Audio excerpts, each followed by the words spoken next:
경찰이 한류 스타 박유천 씨에 대해서 4건의 성폭행 피소 사건 모두 강제성이 입증되지 않았다는 이유로 무혐의 결론을 내려서 논란이 예상되고 있습니다.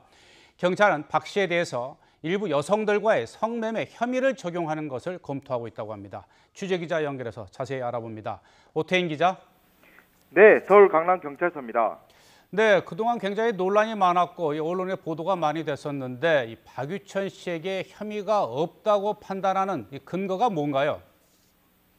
네, 서울 강남경찰서는 가수 겸 배우 박유천 씨가 성폭행 혐의로 고소당한 4건 모두 무혐의로 판단했습니다. 경찰 관계자는 현재까지 수사 사항으로는 강제성을 인정하기가 어렵다고 이유를 밝혔습니다. 고소한 여성들과 박 씨, 주변 인물들의 진술과 정황 증거들만으로는 성관계 당시에 폭력이나 협박 등이 있었다고 보기 어렵다는 겁니다. 앞서 경찰은 박 씨를 지난 8일 저녁 다시 불러 6번째 소환 조사를 벌였습니다. 경찰은 이르면 이번 주 안에 수사를 마무리하고 사건을 검찰에 송치할 예정입니다. 네, 그래도 박유천 씨가 이 4건이나 고소를 당했는데 경찰이 전부 무혐의로 결론을 내리게 되면 의문점도 많고요. 또 여러 가지 논란을 일으킬 여지도 많지 않겠습니까? 네, 강제성이 입증되지는 않았지만 경찰은 박유천 씨가 여성들 가운데 일부와 성관계를 한 사실은 확인한 것으로 전해졌습니다.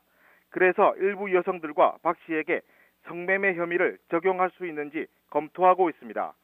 하지만 일부 여성들의 피해 주장에도 진술과 정황만으로는 전부 강제성이 인정되지 않는다고 판단한 것은 성급한 결론이라는 지적도 나올 것으로 보입니다.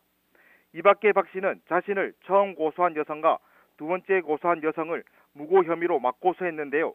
경찰은 첫 번째 고소장을 낸 여성과 지인 등 3명에 대해서는 고소를 빌미로 돈을 요구한 공갈 혐의가 인정되는 것으로 보고 있습니다. 또 박 씨를 고소한 여성들에게 무고 혐의를 적용할 수 있는지 법리를 검토하고 있습니다.